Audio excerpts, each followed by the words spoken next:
त्र्यंबकं यजामहे सुगंधिं पुष्टिवर्धनम् पूर्वारुत्विं वंदनाय मृत्योर्मुक्षीमामृताय।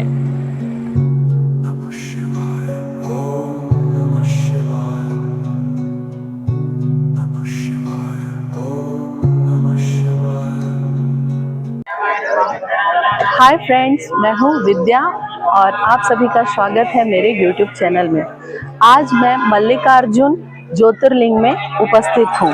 आप देख सकते हैं ये मल्लिकार्जुन मंदिर है। मल्लिकार्जुन मंदिर 12 ज्योतिर्लिंगों में से एक ज्योतिर्लिंग है और यह आंध्र प्रदेश स्टेट में पड़ता है। आंध्र प्रदेश के श्रीशैलम में ये मंदिर बना हुआ है। ये बहुत प्राचीन मंदिर है और यहाँ आपको शिव और शक्ति दोनों के दर्शन प्राप्त होंगे। तो आज मैं आपको मल्लिकार्जुन मंदिर के बाहर के हिस्से का दर्शन करवाऊंगी, क्योंकि अंदर मोबाइल अलाउ नहीं है, इसीलिए अंदर हम नहीं ले जा सकते, पर बाहर के मैं आपको मंदिर के दर्शन करवा सकती हूँ। ये देख सकते हैं, ये मंदिर है बहुत ही सुंदर, और आपको मंत्र उच्चारण की ध्वनि जो सुनाई दे रही होगी वो यहाँ पे तीर्थ का अनुभव करवा रहा है। बहुत ही सुंदर और बहुत ही पावन शुद्ध मन, ऐसा लग रहा है जैसे मैं बहुत बड़े पावन तीर्थ स्थल पे आ गई हूँ। और ये पावन तीर्थ स्थल ही है, 12 ज्योतिर्लिंग में एक ज्योतिर्लिंग है यह मल्लिकार्जुन, जहाँ आपको शिव शक्ति दोनों के दर्शन प्राप्त होंगे। तो आज मेरे साथ आप बने रहिए, पूरे आपको मैं श्रीशैलम के दर्शन करवाने वाली हूँ। हमारी आस्था और प्रार्थना पूजा सब आपको यहाँ देखने को मिलेगी। देखिए, सब अपनी आस्थाओं से यहाँ पे दीप प्रज्वलित करते हैं। आपको दर्शन कैसे प्राप्त होंगे? यहाँ फ्री भी दर्शन प्राप्त होते हैं और शीघ्र दर्शन भी प्राप्त होते हैं और स्पर्श दर्शन भी प्राप्त होते हैं, जो आपको ये स्क्रीन में जो दिखा रही हूँ आप इसको स्क्रीनशॉट लेकर भी देख सकते हैं। शीघ्र दर्शन क्यू लेन अगर आपको दर्शन करना है तो वो 150 का है, और अति शीघ्र दर्शन करना है तो 300 का है, और स्पर्श दर्शन करना है आपको तो वो 500 रुपए है। और आप अगर फ्री दर्शन करना चाहते हैं तो फ्री दर्शन करने के लिए भी आप जा सकते हैं। फ्री दर्शन के लिए आपको लाइन लगानी पड़ेगी, तो फ्री दर्शन में आपको बहुत लंबा समय लग जाएगा, इसीलिए अगर आप शुल्क से दर्शन लेना चाहते हैं तो आप ले सकते हैं। अगर आप शुल्क वाला दर्शन करना चाहते हैं तो वो आप ऑनलाइन से भी बुकिंग करवा सकते हैं और मंदिर प्रांगण में भी आकर आप बुकिंग करवा सकते हैं। लेकिन बुकिंग करवाने के लिए आपको आधार कार्ड ओरिजिनल होना जरूरी है, जिसको देखकर ही वो आपको दर्शन करने देंगे। मंत्र उच्चारण हमें शुद्धता प्रदान करता है, और आप सुन रहे होंगे कि इस मंदिर के बाहर आपको चारों तरफ मंत्रोच्चारण सुनाई दे रही है। बहुत ही सुंदर प्रतीत हो रहा है और कानों को भी शुद्ध लग रहा है और मन को भी पवित्र लग रहा है। यह ज्योतिर्लिंग शिव और शक्ति की संयुक्त उपासना का स्थल है, जो हर शिव भक्त के लिए अत्यंत पूजनीय है। मल्लिकार्जुन मंदिर का आध्यात्मिक और सांस्कृतिक महत्व इसे एक प्रमुख धार्मिक स्थल बनाता है, जहां जाकर भक्त अपने जीवन के कष्टों से मुक्ति पाते हैं और आध्यात्मिक शांति का अनुभव करते हैं। मल्लिकार्जुन ज्योतिर्लिंग के दर्शन और पूजा करने से भक्तों को मोक्ष की प्राप्ति होती है।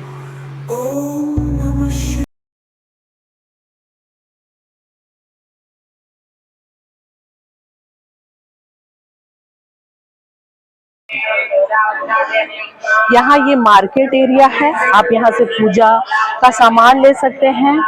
और यहाँ पे आप देख सकते हैं, आपको यहाँ से दर्शन के लिए लाइन लगाना पड़ेगा और आपको यहाँ बहुत समय लगेगा, लेकिन फिर भी बहुत मजा आता है, क्योंकि मैंने रात को यहाँ पे दर्शन किया था तो अच्छा ही लगा था, थोड़ा जल्दी ही दर्शन हुआ था। यहाँ पे आप अपने जूते चप्पल रख सकते हैं, जो निःशुल्क है यहाँ पे।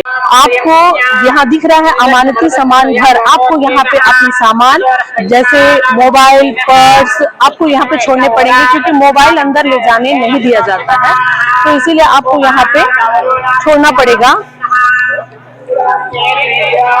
मल्लिकार्जुन ज्योतिर्लिंग की स्थापना के पीछे एक पौराणिक कथा है। कहा जाता है कि एक बार भगवान शिव और माता पार्वती अपने पुत्रों गणेश और कार्तिकेय के विवाह को लेकर विवाद में पड़ गए थे। उन्होंने फैसला किया कि जो पृथ्वी की परिक्रमा पहले करके आएगा उसका विवाह पहले होगा। गणेश ने बुद्धिमानी से अपनी माता पिता की परिक्रमा की, जबकि कार्तिकेय पृथ्वी की परिक्रमा करने के लिए चले गए। पुत्र के वियोग से दुखी होकर भगवान शिव और माता पार्वती भी वहां पहुंच गए। भगवान शिव ने स्वयं को मल्लिका अर्थात पार्वती और अर्जुन अर्थात शिव के रूप में प्रकट हुए। इस कथा के कारण यह ज्योतिर्लिंग शिव और पार्वती के वात्सल्य और पारिवारिक प्रेम का प्रतीक है।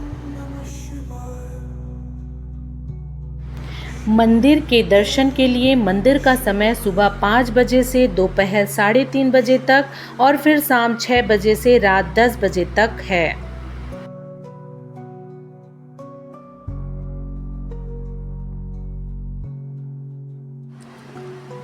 यहाँ से अन्न प्रसाद वितरण भवन जाया जाता है, जहाँ आप प्रसाद के रूप में अन्न ग्रहण कर सकते हैं। यहाँ हमने भी उपमा, दही चावल, खिचड़ी के रूप में प्रसाद खाया था। रोज यहाँ हजारों की संख्या में दर्शन को आए यात्री प्रसाद का सेवन करके ही जाते हैं और सूखे प्रसाद के रूप में लड्डू खरीद के घर ले जा सकते हैं। यहाँ आपको बंदर आपको खूब देखने को मिलेंगे।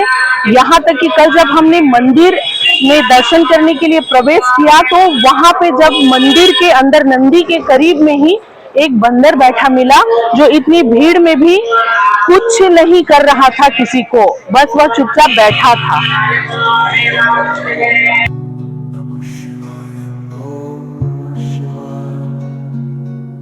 इसके बाद हम अन्य मंदिरों के दर्शन और आउटिंग सीन के लिए निकल पड़े। श्री साक्षी गणपति स्वामी टेम्पल है ये। आप श्रीशैलम में जैसे आएंगे, प्रवेश करेंगे, आपको सबसे पहले गणेश जी के दर्शन प्राप्त होंगे। ये सोचा कि सबसे पहले किसी भी चीज की शुरुआत करते हैं तो हम गणपति जी से शुरुआत करते हैं, तो हम भी यहाँ पे गणेश जी के दर्शन करेंगे। और मल्लिकार्जुन में गणपति जी विराजित हैं, आप देख सकते हैं गणपति बप्पा यहाँ पे विराजित हैं। और ऐसी मान्यता है हिंदू धार्मिक पूजा पाठों में और कई चीजों में कि सर्वप्रथम पूजा गणेश जी की होती है। तो वैसे ही यहाँ पे भी आप श्रीशैलम में जब आप अंदर प्रवेश करेंगे तो आपको सर्वप्रथम गणेश जी की इस मंदिर के दर्शन होंगे।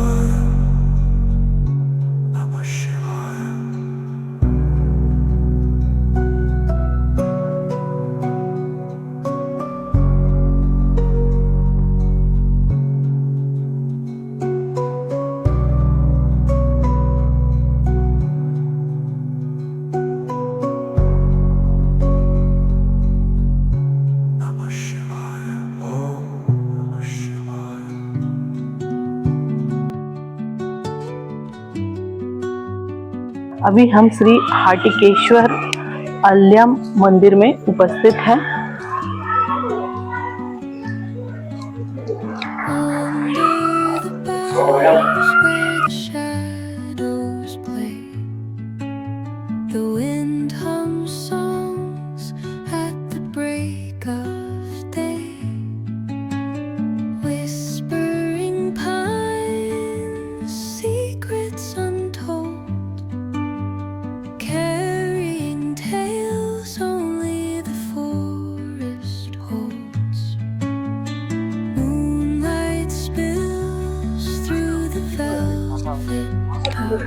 ये जो लोकेशन दिख रहा है वो बहुत ही सुंदर है, प्राकृतिक सौंदर्य से भरपूर है।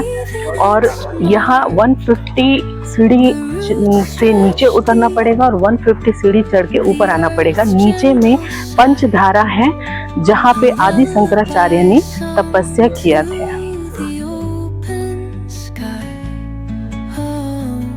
Whispering pines sing शिखरेश्वर मंदिर के ऊपर से दूरबीन की सहायता से और नंदी के दोनों कानों में हाथ रख के देखने से मल्लिकार्जुन मंदिर दिखाई देता है, इसलिए इस स्थान का नाम शिखरेश्वर पड़ा।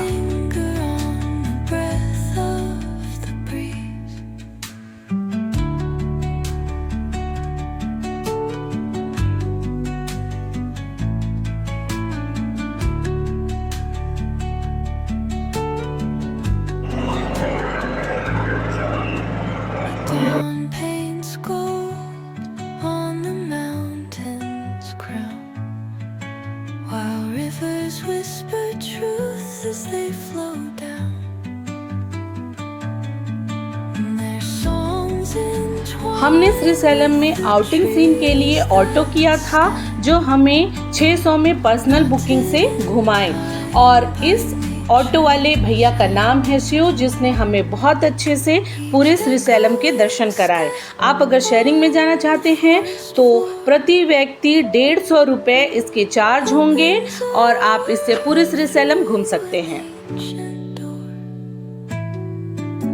The silence alive. अब हम पाताल गंगा के दर्शन करने के लिए आए हैं और पाताल गंगा बहुत नीचे है और वहां पे उतरने के लिए आपको सीढ़ी से उतरना पड़ेगा या आपका दूसरा साधन है रोपवे का। रोपवे के लिए टिकट है एडल्ट के लिए 80 रुपीज और चाइल्ड के लिए 60 रुपीज पर हेड, और आप यहाँ रोपवे का भी मजा ले सकते हैं। तो हमने रोपवे का मजा लेने के लिए यहाँ पे टिकट कटाने के लिए आए हैं। तो अब रोपवे में आप देखेंगे कि Hum songs at the break of day, whispering pines, secrets untold, carrying tales only the forest holds. Moonlight spills through. अब हम रोपवे से गंगा की ओर चले। पाताल गंगा, कृष्णा नदी, नीचे में आपको कृष्णा नदी देखने को मिलेगी और वही उसी को ही पाताल गंगा के नाम से जाना जाता है। पाताल गंगा में ऐसी मान्यता है कि अगर वहाँ के पानी से नहाया जाए तो आपके जो त्वचा संबंधित रोग हैं वो दूर हो जाएंगे, इसीलिए यह बहुत प्रसिद्ध है। और मैं भी पाताल गंगा के दर्शन के लिए निकल पड़ी। पाताल गंगा से जुड़ी कहानी है। महाभारत में जब भीष्म पितामह अपना देह त्यागने वाले थे, तब अर्जुन ने बाण चलाकर पाताल गंगा नामक भूजल निकाला था। यह भूजल जमीन में एक छेद से निकलकर एक फव्वारा बन गया था। कृष्णा नदी को पाताल गंगा के रूप में भी जाना जाता है और यह मल्लिकार्जुन मंदिर के पास से बहती है। इस नदी का पानी शिवलिंग को स्नान कराने के लिए उपयोग किया जाता है। आप जब भी पाताल गंगा आएँ तो कृष्णा नदी में बोटिंग जरूर करें। यहाँ एक छोटी आरामदेह नाव की सवारी होती है, जिसे हर कोई चुनना नहीं चाहता, इसीलिए लोगों की पसंद के आधार पर अलग अलग और संयुक्त गतिविधियों के लिए टिकट उपलब्ध है। बोटिंग गतिविधि का विकल्प चुनने वालों को नदी के उस पार श्रीशैलम बांध पर पावर हाउस तक ले जाया जाता है और वापस पाताल गंगा लाया जाता है। नल्लामाला पहाड़ियों की गहरी घाटी में बसा कृष्णा नदी पर बना श्रीशैलम बांध भारत की 12 सबसे बड़ी जल विद्युत परियोजनाओं में से एक है। बांध के आसपास का नज़ारा देखने लायक है। जहाँ तक नज़र जाती है वहाँ तक फैले हुए विशाल जंगल नज़र आते हैं। जब पानी का स्तर अधिक होता होगा तो बांध में बहता पानी देखने लायक शानदार नज़ारा होता होगा। बोटिंग करते समय आप बांध और नदी के बाएं और दाएं किनारे पर स्थित 2 पावर हाउस को करीब से देख सकते हैं। 12 ज्योतिर्लिंग में से एक ज्योतिर्लिंग है मल्लिकार्जुन ज्योतिर्लिंग और मैंने 12 ज्योतिर्लिंग में ये मेरा 6वां ज्योतिर्लिंग का दर्शन है। और आप अगर यहाँ आते हैं तो आपको बहुत अच्छा लगेगा, क्योंकि ये वाली जगह पूरा प्रकृति आनंद से भरा हुआ है। पूरे जगह आपको पेड़ पौधे और जंगल देखने को मिलेंगे। यहाँ पे आप आओगे, सोच के देखिए, ये गर्मी का समय है और गर्मी के समय में इतनी भीड़ आपको यहाँ देखने को मिल रही है।